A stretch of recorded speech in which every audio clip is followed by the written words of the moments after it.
¿Sabías que solamente 100 empresas han contribuido al 71% de las emisiones desde 1988? Solamente 100, es increíble, increíble, solamente 100. Qué fácil sería entonces solucionar el problema, ¿no? Bueno, no es tan sencillo, pero lo que sí que es sencillo es medir las emisiones, comprometerse y potencialmente descarbonizarse al 100% como empresa, que son justamente las dos acciones más directas para contribuir en la lucha al cambio climático y formar parte, por tanto, de la solución y no del problema. Justo como esto, en mi experiencia personal, por ejemplo, con empresas como Anceres La Bola, como vemos por aquí en esta foto, empresas líderes en soluciones, tanto en la medición como en la descarbonización, justamente empresas como estas y muchas otras, pues de las que yo he tenido el placer de conocer y también de aprender de estas, y justamente a partir de este aprendizaje es nuestra intención compartirlo en este vídeo de aquí, de hoy, para así poder ver y descubrir cómo las empresas en este problema en el cambio climático pueden jugar un papel fundamental para ser la primera generación verdaderamente sostenible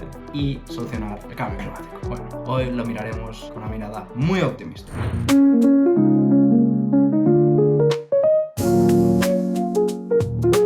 El cambio climático, como lo hemos explicado en muchos vídeos, es un fenómeno natural que a través del sobrecalentamiento global por emisiones de efecto invernadero hace que pues, haya efectos no deseados, sobre todo climáticos, en el planeta Tierra, que acaban teniendo una repercusión social y económica. No nos olvidemos de esta parte. Esto va desde inundaciones, sequías, fenómenos extremos como incendios, subida a nivel del mar y un larguísimo etc. Estos gases de efecto invernadero, hago así porque es difícil de alguna forma materializarlos porque uno no los ve y no siente el impacto, ¿no? Es una de las razones por las que es tan difícil solventar este problema. Bueno, pues básicamente estos gases salen de nosotros, de los humanos y también, otra vez, de todas las especies, del planeta Tierra, pero nosotros lo que hacemos es que salgan aún más de los que la Tierra puede recoger, lo que hace que se sobrecaliente y que se produzca este fenómeno de calentamiento global que tiene efectos en el cambio climático. O que cambia el clima y que tiene efectos perjudiciales, ¿no? Estos efectos son provocados, otra vez, también por empresas. De hecho, la gran mayoría son provocados por empresas y por lo tanto ahí,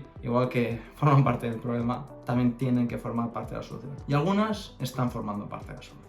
Y también esto es un mensaje importante que os queremos compartir aquí desde Optimista. Tal y como os he comentado en la introducción del vídeo, aproximadamente 100 empresas son las que han contribuido al 71% de las emisiones desde 1988. Ponemos una referencia abajo en el vídeo por si queréis consultarla. Pero esto ya uno le tiene que despertar la mente porque, ostras, si 100 de estas empresas y asume 1000 incluso contribuyen a casi todo el problema, entonces el foco debería estar en estas y en todas las empresas, ¿no? Pues justamente, definitivamente, y qué casualidad que estas empresas son las que normalmente han sido productoras del combustible fósil, ¿no? Del zumo de dinosaurio que le tenemos aquí referenciando a Visual Politic y Visual Economic. Tal y como mencionamos aquí ahora, las empresas pueden formar parte de la solución. Desafortunadamente aún no forman parte la grandísima mayoría de estas, sino al contrario, contribuyen al problema. La gran mayoría ni siquiera miden sus emisiones, que es un ejercicio relativamente sencillo, al menos en las primeras etapas de la empresa. Igual que aún menos empresas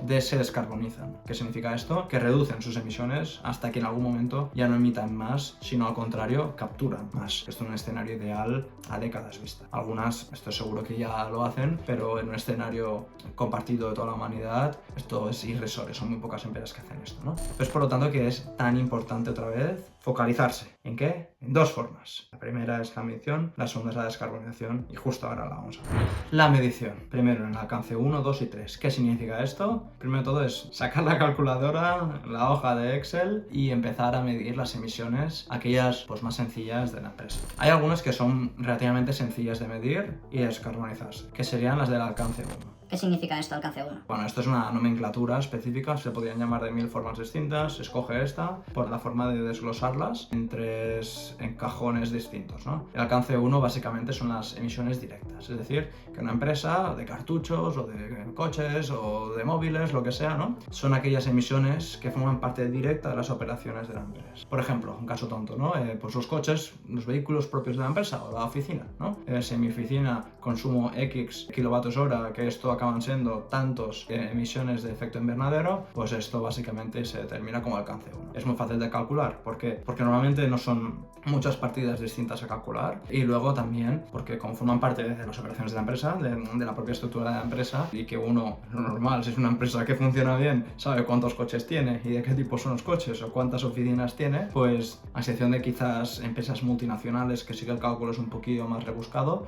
en empresas pymes este cálculo es muy sencillo, ¿no? Y esto es lo que deberían hacer las empresas, porque lo que no se puede medir, uno no puede mejorar, ¿no? Por lo tanto, se empieza por ahí, la medición para poder mejorar. Y ese es el alcance 1. El alcance 2 es el alcance indirecto, pero incluso más sencillo normalmente de entender. ¿Por qué? Porque igual que hablamos de dentro de las operaciones de la empresa, que es el alcance 1, en el alcance 2 lo que vemos es que justamente son las indirectas, pero que es muy sencillito saber, porque al final es la energía que uno compra dentro de su empresa. Quieras o no, yo en mi oficina o en la flota de vehículos que tengo como empresa, sí sé los vehículos que tengo, sí sé las oficinas que tengo. Y también, muy probablemente, sepa de dónde me viene la electricidad. Igual que yo en mi oficina, muy posiblemente necesite comprarle la electricidad a una empresa comercializadora o una empresa de infraestructura de energía, solamente comercializadora, pues igual que yo sé esto, pues uno puedes decidir si esta comercializadora o donde te viene energía es renovable o no. Y con esto calculas el alcance 2. Es muy sencillo realmente de entender, o sobre todo de calcular, incluso más que entender, porque es tan fácil como saber de dónde te viene la energía, la factura que a uno le comparten en sus oficinas y ya está. Por lo tanto, esta es relativamente sencilla de también solventar. ¿Por qué? Porque o bien uno internaliza este coste, esta externalidad negativa en el medio ambiente, esto significa... Pues oye, en mis oficinas ahora vamos a poner paneles fotovoltaicos. Si solamente nos sirvan a todas las horas del día, pero una gran parte de las horas ya sí, ¿no? Pues paneles fotovoltaicos en las oficinas, o incluso en una empresa muy grande, pues un parque de paneles, no las oficinas en tejado, sino directamente en otro lugar. Internalizas la producción de energía, y en este caso que sea renovable, para que así el alcance 2 lo tengas solventado. O, si no puedes hacer esto, pues al menos te cambias de comercializadora o te cambias de empresa que te provee la energía, en una que provea energía verde, que las hay. No hay muchas, pero las hay. Y el coste es más o menos el mismo. Así que esto es un quick win y es algo relativamente sencillo de realizar. Después está el mare magnum, la casi imposibilidad, no imposible, pero muy difícil, al menos en el corto plazo, de descarbonizarse de todo, que es el alcance 3. ¿Qué es esto? Bueno, esto normalmente sería difícil de entender para una persona incluso que forma parte del mundo empresarial, ¿eh? Pero aquí, como se define el alcance 3, es justamente aguas arriba y aguas abajo. Esto significa, ya no es dentro de las operaciones de la empresa, ya no es la energía que uno compra, sino son los proveedores y los clientes en toda la cadena de valor de la empresa. Este alcance 3, primero el gran hito es medirlo, ¿verdad? Después descarbonizarlo, que lo veremos más adelante. Pero ya es un gran hito poderlo medir, porque a veces hay componentes que son muy difíciles de medir o que dependen de otros porque ya no formas parte de las operaciones de la empresa, o en este caso uno ya no compra energía y tiene la factura, sino que puede ser mucho más complicado de medir. Este alcance 3 de hecho es el que normalmente se deja un poco más para el final en la descarbonización, porque los más sencillos es el alcance 1, es decir, el que depende de mí y el que yo tengo pues mis propias operaciones, y el 2, que es la energía, que también depende del país donde estés, será más sencillo o no, y de tus condiciones como empresa y tu sector, pero bueno, este también es relativamente sencillo descarbonizar en el medio plazo. Seguimos aquí, alcance 3, este gráfico de Greenhouse Gas Protocol, que es el protocolo que se sigue otra vez para entender los distintos alcances, y un gráfico de Circularize, gracias Circularize. Vemos aquí que en el alcance 3, como podéis ver, lo que está en verde, ¿no? Hemos visto otra vez en el alcance 1, como comentábamos, aquí que son los vehículos de la empresa o las oficinas, por ejemplo, de la empresa, o las fábricas, lo que fuera. El alcance 2 en rojo vemos que es la energía que uno ha comprado, también lo que ha comprado para, por ejemplo, refrigerarse o calentarse en la oficina, entre otras. Y después vemos en el alcance 3 que hay muchas más partidas, que como decimos es aguas arriba, aguas abajo, upstream activities, downstream activities, y aquí vemos que hay muchas categorías distintas. Vamos a empezar, por ejemplo, con la categoría 1, ¿no? Son bienes y servicios adquiridos. Vemos aquí, por ejemplo, que estos son los bienes que uno adquiere como empresa y servicios, pero que no son propios de la empresa. Una forma de que puede, por ejemplo, reducir es utilizar materiales y servicios alternativos que tengan una menor intensidad de carbono, o que aumenten la proporción de material reciclado en relación con materiales vírgenes, por ejemplo. O también vemos aquí capital goods, ¿no? Bienes de capital. Pues bueno, esto puede ser un poquito más difícil, ¿no? Pero puedes comprar activos, capitales, útiles, ¿no? Que tengan una menor intensidad de carbono, ¿no? O mantener estos activos para prolongar su vida útil. Es una de las formas, por ejemplo, pues que uno puede tener para no solamente medir, sino también descarbonizar cada una de estas partidas. Bueno, seguimos, como podéis ver aquí hay muchísimas, ¿eh? Pero la 3 es, por ejemplo, actividades relacionadas a fuel y energy, a combustibles y energías, que no están incluidas en alcance 1 y 2. Pues la misma pues la oportunidad al final será la misma que en el alcance 1 y 2. Esto es más de lo mismo, ¿no? La categoría 4, vemos aquí, por ejemplo, transporte y distribución, upstream. Pues bueno, aquí seguramente transportar mercaderías por ferrocarril es mejor que por aire, ¿no? Por un avión. Esto es más o menos sencillo de entender. Es mejor optar por transporte electrificado. Si uno tiene que escoger entre el cliente o el proveedor, pues mira, el que esté electrificado con coches eléctricos, mejor que los que no. Ya es un gran paso. Igual que residuos, esto lo mismo, reciclaje, viajes de negocios, ahí vemos el avioncito business travel, ¿no? Pues a ver, hacer menos viajes de negocios, está claro, ¿no? para poder reducir, está claro que esto va a ser más sencillo, de hecho es un quick win, muy relevante, realizar reuniones más virtuales, por ejemplo, esto es sencillo, sobre todo post pandemia, en donde esta cultura empresarial quizás ya es más notoria en algunas empresas. Después vemos también desplazamientos de employee commuting, ¿no? Desplazamientos de empleados. Pues a ver, que trabajen parcialmente desde casa, que implementen también teletrabajo en este sentido, ¿no? Esto también es más sencillo. Y bueno, hay más, ¿no? No vamos a ir a cada uno de ellos, pero para que tengáis también una visión general de parte de izquierda. Vamos parte de la derecha, que es aguas abajo, ¿no? Vemos, por ejemplo, transporte, distribución aguas abajo, pues más de lo mismo, vehículos eléctricos o alternativos o eficiencia energética, procesamiento de productos vendidos. Una empresa puede vender, yo qué sé, su vaso y el vaso, pues, ¿qué pasa con este vaso al final, ¿no? De la vida útil. Pues estaría bien pues que el cliente que le vende el vaso y es una empresa que le vende a otra empresa, ¿vale? Y no al consumidor final, pues trabajar con esta empresa, ¿no? Para que se pueda reciclar más o reutilizar o que reducir sus emisiones de efecto invernadero. De aquí lo vemos también que sea menos intensivo. Igual que los usos de los productos vendidos, más de lo mismo que hemos dicho ahora. También cuando este vasito, justo ha caído este vaso, pues lo tengo aquí delante, ¿no? Hay que beber agua en algún momento. Básicamente cuando este producto ya es vendido al cliente final, llámale yo mismo, pues intentar tratar lo mejor posible al final de la vida útil este producto vendido. ¿Qué significa aquí, por ejemplo? ¿No? Pues que este vaso, es justo he cogido un ejemplo malo, pero justo este vaso pudiera volver a la empresa en el momento que yo ya me he cansado del vaso, o de la cantimplora, o de lo que fuera, o del móvil, lo que fuera, ¿no? Implementar una política de circularidad. Y esto también podría ser una solución. Pues lo mismo también con otros, por ejemplo, con las franquicias o los inversores, ¿no? Este solamente es el punto más importante. De los inversores que uno tiene o de los que uno invierte, pues es clave desinvertir en combustibles fósiles. Quizás no de golpe porque sea muy complicado, sea una mala decisión empresarial o básicamente no se pueda, directamente no se pueda por las razones que fueran, ¿no? Pero sí que progresivamente ir desinvirtiendo en combustibles fósiles y en el muy corto plazo o en el corto plazo completamente hacer la desinversión. No hace falta hacerla de forma inmediata, porque son decisiones que necesitas pues más tiempo para tomártelas, pero esto es importante también tenerlo en cuenta. Vamos, en conclusión, esta figura que hemos visto ahora resume, no podemos entrar en cada una de las partidas ni estrategias por empresa, pero resume cómo medir y algunas soluciones que aquí, hablando entre nosotros, pues hemos podido encontrar para ver cuáles son las potenciales formas en que una empresa puede descarbonizarse, medir y después encontrar soluciones para revertir incluso los peores efectos del cambio climático que la empresa está contribuyendo. Serán muy bajitos, pero todas las empresas juntas, otra vez, ya vemos cuántas emisiones producen. Solo 100, todas. Ya os podéis imaginar cuántas. ¿Y cuál es el camino realmente? Hemos hablado de medición, sí que es verdad que hemos hecho un pequeño spoiler explicando varias soluciones para que las empresas puedan reducir sus emisiones, ¿no? Pero ¿cuál es el camino?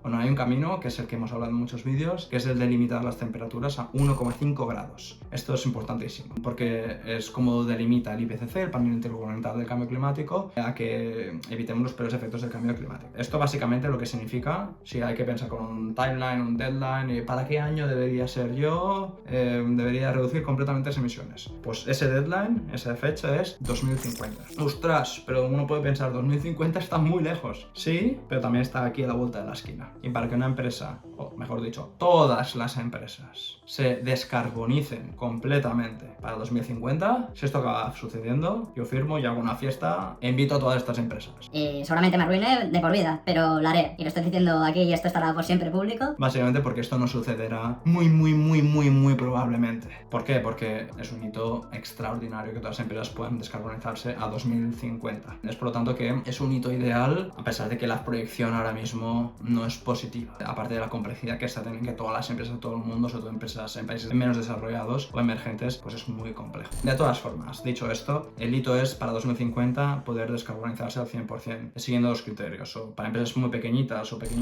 el SME Climate Hub, que se le llama, o la más reconocida, que también incluye para empresas pymes, pero sobre todo para las grandes multinacionales, que son las que contribuyen más al problema, es el SBTI, el Science Based Targets Initiative. Básicamente, una iniciativa basada en la ciencia para implementar objetivos de descarbonización de cara a 2050. Vemos aquí justamente el SBTI, que uno calcula las emisiones, como hemos dicho, y se pone objetivos.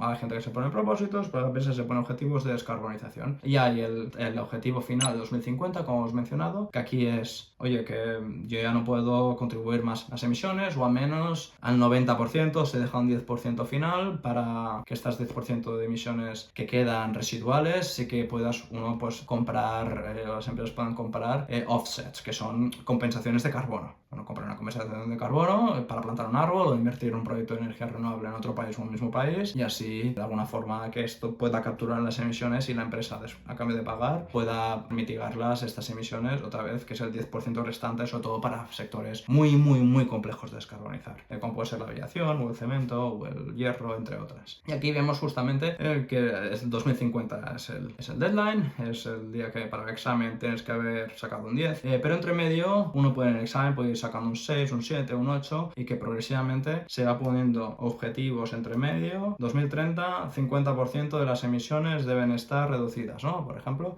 sobre todo de alcance 1 y 2. Y después dejar los 10, 15 años después para las de alcance 3. Es por eso que este es un poco el racional, otra vez, que el 90% de alcance 1, 2 y 3 estén totalmente reducidas a cara a 2050, el 10% los puedes compensar, y entre medio te tienes que ir poniendo objetivos. Pues de nada sirve decir que a 20 y pico años vista voy a estar descarbonizada casi al completo, cuando entre medio no hay ningún objetivo. Entonces es que no vas a llegar a 2050 ni a 2080. Es por eso que es tan importante ponerse objetivos entre medio, medir y ponerse objetivos para descarbonizar poco a poco, porque de un día para otro es imposible. Es más, las empresas que hoy en día dicen que son carbono neutrales, que este término ya per se es incorrecto, o que dicen que han reducido sus emisiones completamente, muy posiblemente, algunas seguro que sí, pero muy posiblemente no hayan calculado bien o directamente se lo hayan inventado. ¿Por qué inventado? Porque algunas siguen la estrategia de compensar todas las emisiones. ¿Qué significa esto? Pues yo produzco 8 toneladas de emisiones, que para esto será una empresa muy pequeña. Pues en cambio quererlas reducir al 100%, yo compro 8 toneladas de credit carbons, que esto básicamente es estas compensaciones de plantar árboles en Guatemala, y a partir de aquí poder reducir completamente mis emisiones. Y eso no vale. ¿Por qué? Porque uno tiene que trabajar para reducirlas en sus propias operaciones y en la cadena de valor, y en aquello que no pueda, lo acabas compensando. ¿Por qué? Bueno, esto lo veremos en futuros vídeos, pero porque básicamente, en resumen, este sector, o específicamente la práctica de la compensación, tiene sus contrapartidas, y lo más importante otra vez es reducir lo que está dentro de tu alcance como empresa y también dentro de tu cadena de valor. Esto da para otro vídeo, porque aquí sí nos estaremos todo el día explicando las contrapartidas que tiene y algunas ventajas también de los mercados de compensación de créditos de carbono. En conclusión, el sector privado ya está jugando hoy un papel fundamental en materia de cambio climático, tanto en el mal sentido como en el buen sentido. En mal sentido, ¿por qué? Porque están contribuyendo a la gran mayoría de emisiones de efecto invernadero, sobre todo las empresas más grandes, en especial el sector de los combustibles fósiles. ¿Por qué en el buen sentido? Porque sin ellas es imposible tirar hacia adelante, solventar el problema del cambio climático, y algunas ya lo están haciendo. Algunas ya están muy comprometidas y están midiendo y reduciendo sus emisiones, y comprometidas para hacerlo completamente cara a 2050, tal y como hemos visto en el vídeo de hoy. Sin el sector privado es imposible. Sería imposible reducir y, en este caso, mitigar los peores efectos del cambio climático. nos podemos dar por vencidos sin el sector privado. Pero como bien sabéis, esto aquí no lo hacemos en Optimísticos porque creemos firmemente que las empresas pueden liderar este recorrido, esta aventura de mitigar lo máximo posible los peores efectos del cambio climático. Será un éxito completo si esto acaba sucediendo, porque cada sector, cada empresa, en cada contexto tiene sus propios retos que para solventar en sus propias operaciones y en su cadena de valor ya será muy complicado. Pero así confiamos que el sector privado, de forma individual pero también de forma conjunta, pueda otra vez sumarse a esta carrera increíble que ofrece tantas oportunidades para así poder formar parte de la carrera de la mitigación del cambio climático. Esto va a tener muchas sinergias para la empresa, como hemos visto también en vídeos anteriores. ¿Pero esto es realmente lo único que pueden hacer las empresas? ¿Solamente medir y reducir sus emisiones? ¿O es que acaso hay algo más? Pues en esto justamente lo veremos en el próximo vídeo. Bueno, pues si os ha gustado el vídeo, no dudéis en suscribiros. Si tenéis alguna duda en materia de empresas, no dudéis en comentarlo por los comentarios de aquí en el vídeo. Y bueno, como siempre decimos, abraza esa curiosidad que tienes dentro, disfruta optimísticamente de la vida y, de ser posible, sé el cambio que quieres ver en el mundo, ya seas persona, empresa o gobierno. Pues nada, nos vemos en la próxima aventura optimística. ¡Hasta pronto!